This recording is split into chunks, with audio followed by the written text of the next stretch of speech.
नमस्कार सभी को, आप सभी का मेरे YouTube चैनल डीपू ट्यूटोरियल में स्वागत है। हम क्लास 10th मैथमेटिक्स का चैप्टर नंबर 11 जो कि वृत्तों से संबंधित क्षेत्रफल का है और इसके हम बहुत ही महत्वपूर्ण पार्ट यहाँ पर आज पढ़ने जा रहे हैं। मैं आज आपको यहाँ पर वृत्त से संबंधित संपूर्ण जानकारी यहाँ पर देने जा रहा हूँ, जिसके अंदर हम देखेंगे परिधि क्या होती है, रेडियस क्या होती है, व्यास क्या होता है, चाप क्या होता है, जीवा क्या होता है, वृत्तखंड क्या है, त्रिज्यखंड क्या और स्पर्श रेखा क्या है। इतने पार्ट 8 भाग आपके मैं यहाँ पर बिल्कुल क्लियर समझाने वाला हूँ और एनिमेशन के माध्यम से इतना बढ़िया समझ में आएगा कि एक बार यदि आप बिना स्किप किए इस वीडियो को देख लेते हैं तो शायद जीवन भर आपको दोबारा वृत्त के बारे में कहीं कोई जानकारी जुटाने की आवश्यकता नहीं रहेगी। तो चलिए स्टार्ट करते हैं। सबसे पहली बात है कि वृत्त बनता कैसे है। एक्चुअल में वृत्त एक गोल आकृति है और इस गोल आकृति के बाहर यहाँ से यदि हम देखें बाहर तो इस बाहर के जो सर्कल को हम कहते हैं परिधि। हिंदी में क्या कहते हैं, इसे हम परिधि कहते हैं और सरकमफेरेंस इंग्लिश में कहा जाता है। तो यहाँ पर आपको एक राउंड दिख रहा है, यह राउंड आपकी परिधि कहलाती है और इसके सेंटर में बिल्कुल एक केंद्र हो इसका, जहाँ से प्रत्येक दूरी यहाँ से यहाँ की, यहाँ से यहाँ की, यहाँ से यहाँ की, बिल्कुल सब तरफ आपकी परिधि की दूरी बराबर हो, तब उस स्थिति में इसे हम कहेंगे केंद्र। ठीक है, तो यह आपका केंद्र है और यह आपकी परिधि है। अब परिधि को यदि आप इस प्रकार से ओपन कर ले, मान लीजिए आपने एक ये तार लिया, ठीक है, आपके पास एक वायर है और इस वायर को, इस तार को आपने फोल्ड करके इस आकृति में बदल दिया, तो क्या इन दोनों की माप बदल जाएगी, इन दोनों की लंबाई बदल जाएगी? जी नहीं, इन दोनों की लंबाई आपस में बराबर ही रहेगी। यह तार की लंबाई यदि मान लीजिए 10 मीटर है और इसे गोल करके आपने इस प्रकार से बना दिया तो इस दोनों की माप आपस में बराबर ही रहेगी, लेकिन इस तार को हम यहाँ कहते हैं लंबाई। ठीक है, इस तार की लंबाई कहा जाता है और वृत्त के संबंध में कहा जाता है परिधि। तो दोनों की बात एक ही है, लेकिन परिधि मतलब गोल आकृति के विषय में लंबाई को हम परिधि कहते हैं। तो परिधि का अर्थ सामान्य भाषा में है कि बाहर की माप उसकी परिधि कहलाती है। और एक वर्ड होता है परिमाप। परिमाप भी यही वर्ड है। परि का अर्थ होता है बाहर और माप का अर्थ होता है मापना। तो बाहर की माप को दूसरी आकृति के विषय में हम परिमाप कहेंगे और वृत्त के संबंध में इसे हम परिधि कहते हैं। ठीक है, बिल्कुल परिधि यहाँ से आपकी क्लियर होती है। इसके बाद सेकंड विषय आता है रेडियस। रेडियस क्या होती है? रेडियस को हिंदी में कहते हैं त्रिज्या। त्रिज्या किसे कहा जाता है? तो रेडियस आपका जो सेंटर होता है, परिधि वृत्त का जो सेंटर होता है, वृत्त का जो केंद्र होता है, उस केंद्र से परिधि को मिलाने वाली रेखा। ठीक है, अगेन रिपीट करता हूँ मैं, वृत्त के केंद्र से परिधि को मिलाने वाली लाइन आपकी रेडियस कहलाती है और इसे हिंदी में हम त्रिज्या भी कहते हैं। तो यहाँ पर आपका जो सेंटर है, इससे हम इधर मिला दें, इससे इधर मिला दें, इससे इधर मिला दें, इससे इधर मिला दें, इससे इधर मिला दें, या कहीं भी मिला दीजिए परिधि से आप सेंटर को, ये आपस में हमेशा बराबर ही रहती है और इन बराबर को लंबाइयों को हम त्रिज्या कहते हैं। कभी भी त्रिज्या छोटी बड़ी नहीं हो सकती है, त्रिज्या हमेशा बराबर ही होती है। ठीक है, तो यह आपकी त्रिज्या कहलाती है। इसके बाद थर्ड नंबर पे बात आती है व्यास की, कि व्यास किसे कहते हैं, जिसे इंग्लिश में हम डायमीटर भी कहते हैं। तो परिधि यह आपका केंद्र है और केंद्र से होकर गुजरने वाली जो रेखा होती है और परिधि के दोनों कोनों को वो टच कर दे, उसे हम कहते हैं आपका डायमीटर और इसे d द्वारा दर्शाया जाता है। अब इस d के अंदर अगर ध्यान से देखें हम, तो सेंटर से इस तरफ एक आर है और सेंटर से इस तरफ एक आर है। आर से मतलब होता है रेडियस, रेडियस को हम आर भी कहते हैं। तो डायमीटर के अंदर आपके 2 आर हो गई, एक आर ये वाली, एक आर ये वाली। तो यहाँ पर 2 आर से अर्थ होता है डायमीटर और डायमीटर का अर्थ है कि दुगना आर का।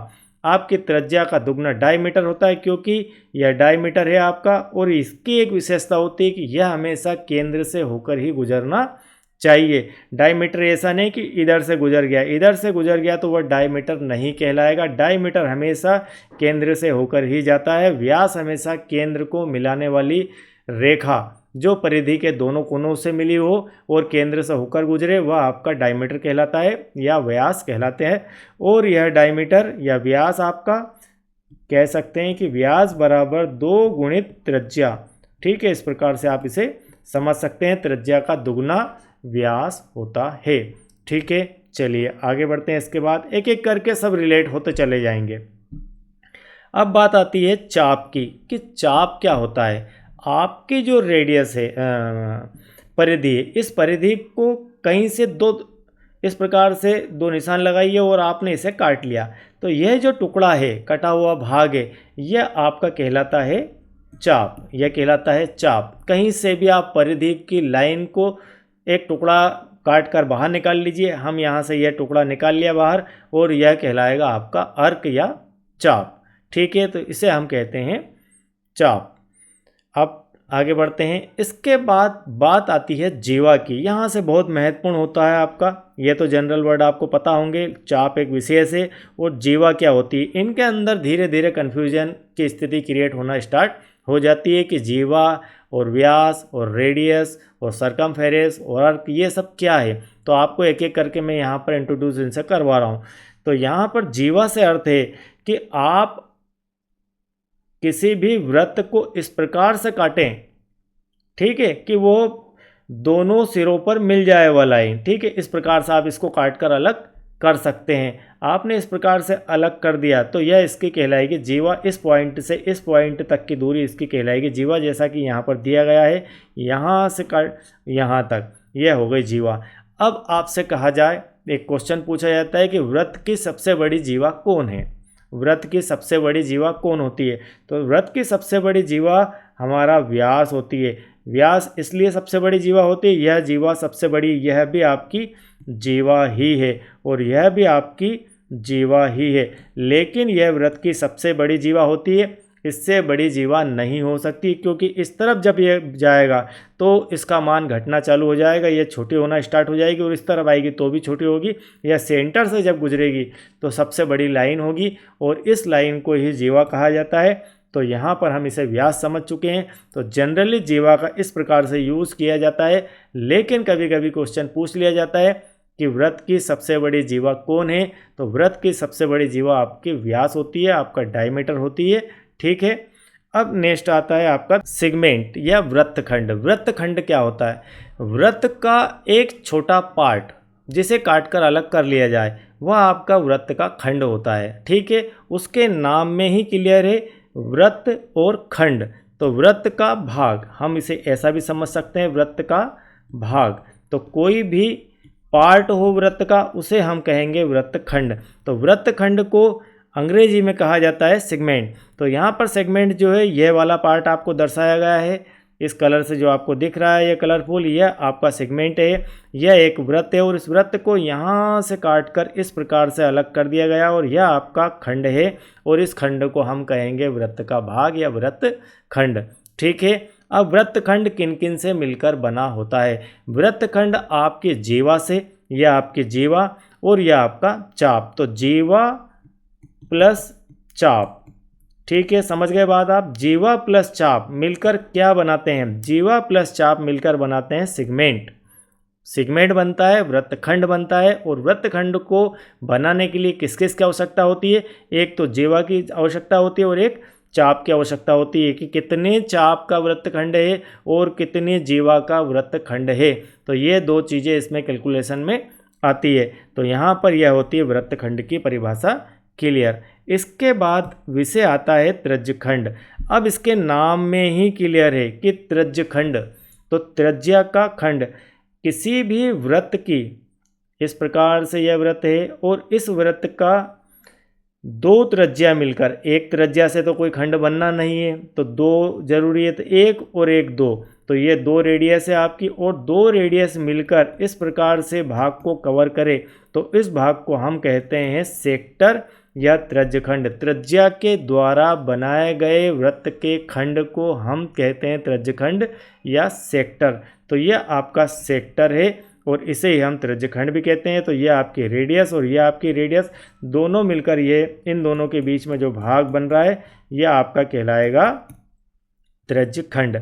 अब इसे आता है स्पर्श रेखा का। यहाँ पर स्पर्श रेखा से अर्थ है कि वृत्त को टच करती हुई जाती हुई लाइन सिर्फ टच करती हुई, ठीक है, कैसे कर रही है, टच करती हुई, इसे बोलेंगे हम स्पर्श। यहाँ से काटती हुई रेखा नहीं, काटती हुई लाइन तो इस प्रकार से निकल जाती है, ये नहीं, सिर्फ स्पर्श करती हुई इस प्रकार से, सिर्फ वह बिल्कुल यहाँ से टच करती हुई चली जाएगी, उसे कहेंगे हम टेजेंट, ठीक है, इसे कहेंगे हम यहाँ पर टेजेंट या स्पर्श रेखा। तो यह आपकी स्पर्श रेखा है। अब प्रश्न यहाँ पर आता है क्वेश्चन की वृत्त की कितनी स्पर्श रेखाएं हो सकती है अधिकतम। तो किसी भी वृत्त की, मैंने 2 क्वेश्चन आपको बताए हैं इंपॉर्टेंट, कि सबसे बड़ी जीवा, तो सबसे बड़ी जीवा आपकी डायमीटर या व्यास होती है। दूसरा क्वेश्चन कि एक वृत्त पर अधिकतम कितनी स्पर्श रेखाएं हो सकती है, तो एक वृत्त पर अनंत स्पर्श रेखाएं हो सकती है। हम इसको यहाँ से भी खींच सकते हैं, हम इसको यहाँ से भी खींच सकते हैं, हम इसको यहाँ से भी, कई स्पर्श रेखाएं खींची जा सकती है। हर एक वृत्त का छोटा सा पॉइंट जो है वह एक टच पॉइंट होगा और उस टच पॉइंट को लेकर एक स्पर्श रेखा खींची जा सकती है। तो अनंत स्पर्श रेखाएं खींची जा सकती है। तो यहाँ पर स्पर्श रेखा भी क्लियर होती है। तो आज हमने जो पढ़ा है वह यह पढ़ा है, फिर से एक बार रिपीट कर देते हैं और इनके फार्मूले इसके बाद बनाते हैं। अभी जाना नहीं है, फार्मूले हम और देखेंगे किस प्रकार से इसके फार्मूले बनते हैं। तो आज हमने जो क्लियर किया है वह यह क्लियर किया कि आपकी परिधि क्या होती है, आपकी त्रिज्या क्या होती है, आपका व्यास क्या होता है, आपका चाप क्या होता है, जीवा क्या होती है, वृत्तखंड क्या होता है, त्रिज्यखंड क्या होता है और स्पर्श रेखा क्या होती है। इस प्रकार से यह सब हमने क्लियर कर लिया है। अब प्रश्न ये है कि इसका क्षेत्रफल कैसे निकाला जाए, इसका क्षेत्रफल कैसे निकाला जाए।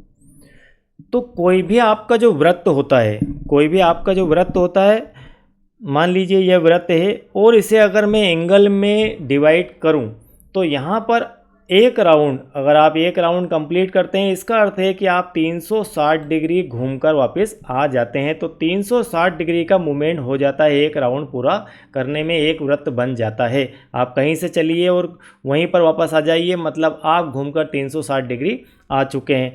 तो 360 डिग्री घूमने का अर्थ है कि इस वृत्त को यदि हम एक एक डिग्री के भागों में बांटें, इस प्रकार से एक एक डिग्री के भागों में बांटें, ठीक है। तो मैंने यहाँ पर मान लीजिए 360 भाग बना दिए, ये आपका 1 डिग्री का एक भाग है। ऐसे करके हमने यहाँ पर कितने भाग बना दिए, 360 भागों में इसे विभाजित कर दिया, एक एक डिग्री का एक पार्ट बना लिया। तो यहाँ पर टोटल पार्ट की संख्या हो गई 360। अब प्रश्न ये है कि ये जो आपका खंड है, ठीक है, जिसे हम कहते हैं त्रिज्यखंड, तो त्रिज्यखंड का क्षेत्रफल कैसे निकाला जाए। तो इसका क्षेत्रफल निकालने के लिए सबसे पहले आपको यह समझना पड़ेगा कि आपका जो वृत्त है इसका क्षेत्रफल कैसे निकाला जाए। तो वृत्त के क्षेत्रफल निकालने के लिए हम यहाँ लिख देते हैं वृत्त का क्षेत्रफल या एरिया। इसका सूत्र होता है pi r square. Pi r square सूत्र है आपके वृत्त के क्षेत्रफल का।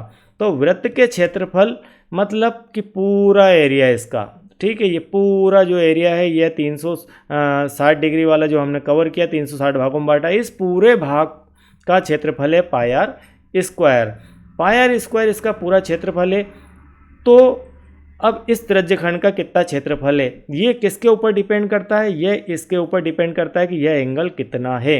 यदि ये एंगल 1 डिग्री का है, मान लीजिए 1 डिग्री का एंगल है, तो आपका जो भी क्षेत्रफल है, ये टोटल क्षेत्रफल पाई आर स्क्वायर है, इसके 360 भाग के बराबर यह 1 डिग्री के एंगल का क्षेत्रफल होगा। तो हम इसे लिख सकते हैं, इसका क्षेत्रफल बराबर किसका, त्रिज्यखंड का क्षेत्रफल की बात, थीटा बटे 360 गुणित पाई आर स्क्वायर, इस प्रकार से इसे लिखा जा सकता है। तो यह हुआ आपका त्रिज्यखंड का क्षेत्रफल निकालने का तरीका। आपको थीटा यहाँ यह बताएगा कि आप कितने भाग ले रहे हैं। मैंने इसे 360 भागों में बांट दिया। यदि मान लो आप 30 भाग ले रहे हैं, एक एक डिग्री वाले, एक एक डिग्री वाले कितने भाग, 30 भाग, तो ये मान लीजिए यहाँ पर 30 भाग हो गए। तो कुल मिलाकर यह जो आपका एंगल है यह हो गया 30 डिग्री का, और यह 30 डिग्री का एंगल है, या इसे मान लीजिए कि यह 30 डिग्री का एंगल है। तो इस टोटल में से 360 भागों में से ये 30 भाग आपके क्षेत्रफल का पार्ट है। ठीक है, तो यहाँ पर हम लिखेंगे इसे थीटा बटे 360 गुणित पाई आर स्क्वायर वर्ग इकाई। ये हम अभी क्षेत्रफल पढ़ेंगे, तब बिल्कुल बेहतर तरीके से मैं आपको बताऊंगा कि 2D एंड 3D आकृतियों में क्या फ़र्क होता है, क्षेत्रफल किस प्रकार से निकाला जाता है, किन किन आकृतियों का क्षेत्रफल निकलता है और किन किन का नहीं निकलता है, उनकी इकाई किस प्रकार से लिखी जाती है। ढेर सारे छोटे छोटे पॉइंट है जिन पर हम बात करेंगे।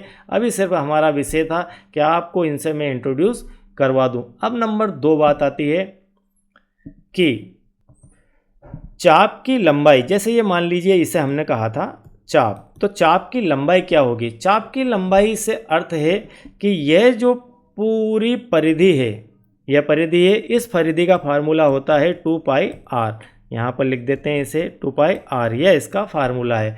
एक परिधि का अर्थ है 2 पाई आर। तो यहाँ पर आपकी ये जो पूरा राउंड है, एक राउंड, यह 2 पाई आर इकाई का है। ठीक है, कितने इकाई का, ये 2 पाई आर इकाई का एक राउंड कहलाता है। मतलब इसकी परिधि फाइंड करने के लिए आपको जो फार्मूला यूज़ किया जाता है वह है 2 पाई आर। यहाँ पाई की वैल्यू 22.7 या 3.14 का उपयोग हम करते हैं, जो कि हम आगे बात इसकी करेंगे। तो यहाँ 2 पाई आर, तो यह पूरा मान लीजिए 2 पाई आर है, यह 2 पाई आर है, और यह 2 पाई आर इसी प्रकार से 360 भागों में विभाजित हम इसे कर देते हैं। तो यहाँ पर हम लिख सकते हैं आपका जो चाप की लंबाई का सूत्र, तो चाप की लंबाई बराबर थीटा बटे 360 गुणित पाई आर 2 पाई आर। यह हो गया 2 पाई आर में से कितना एंगल, यह भी किसके ऊपर डिपेंड करता है, एंगल के ऊपर डिपेंड करता है। तो यहाँ पर यह जो चाप है, यहाँ पर 1 डिग्री एंगल, 1 डिग्री एंगल मतलब ये 360 भागों में 2 पाई आर अपना ब्रेक हो गया। तो 1 डिग्री के लिए हम इसे लिख सकते हैं थीटा बटे 360 गुणित 2 पाई आर। तो यहाँ थीटा की वैल्यू आप 30 डिग्री रखिए आपने। तो यहाँ पर ये इतना चाप मिलकर 30 डिग्री का एंगल सेंटर पे क्रिएट कर रहा है। तो इस चाप की लंबाई कौन बताएगा, यह थीटा ही बताएगा। तो थीटा बटे 360 गुणित 2 पाई आर आपका यहाँ पर फार्मूला बन जाएगा चाप की लंबाई का। तो इस प्रकार से आप वृत्त से संबंधित क्वेश्चन को कंप्लीट कर सकते हैं। तो अभी हमने थोड़ा सा सिर्फ बेसिक देखा है, नेक्स्ट लेक्चर के अंदर क्वेश्चन आते जाएंगे और मैं इससे पहले आपको चाप की लंबाई और वृत्त के क्षेत्रफल और परिधि के चारों के सूत्र बेसिक और कंप्लीट करवाता हूं। तो आई होप कि आपको इतना सब कुछ क्लियर हो गया होगा, और नेक्स्ट पार्ट आप मिस नहीं करना। हम चैप्टर नंबर 11 को एनिमेशन के माध्यम से बहुत ही बढ़िया तरीके से पढ़ने वाले हैं, कंप्लीट करने वाले हैं। और इस चैप्टर से आपको क्लास 10th में भी क्वेश्चन पूछे जाते हैं, और इन फ्यूचर आपको जहाँ तक आप जाएंगे, किसी भी कंपटीशन एग्ज़ाम का आप हिस्सा बनेंगे, उसके अंदर भी आपको इस चैप्टर से संबंधित क्वेश्चन पूछे ही जाएंगे। तो आई होप कि आपको इतना सब कुछ क्लियर हो चुका होगा। और यदि आप चैनल के साथ नए हैं, ये एक जनरल हमारी रिक्वेस्ट होती है, अपील होती है कि यदि आप चैनल के साथ नए हैं तो आप सब्सक्राइब कीजिए, लाइक कीजिए, शेयर कीजिए। और यदि आपने सब्सक्राइब कर लिया है तो बहुत बहुत थैंक यू, और नहीं किया है तो कर लीजिए और हमसे कनेक्ट रहिए। आपको बहुत ही बढ़िया तरीके से यहाँ पर मैथमेटिक्स के लेक्चर मिलते रहेंगे। Thank you very much.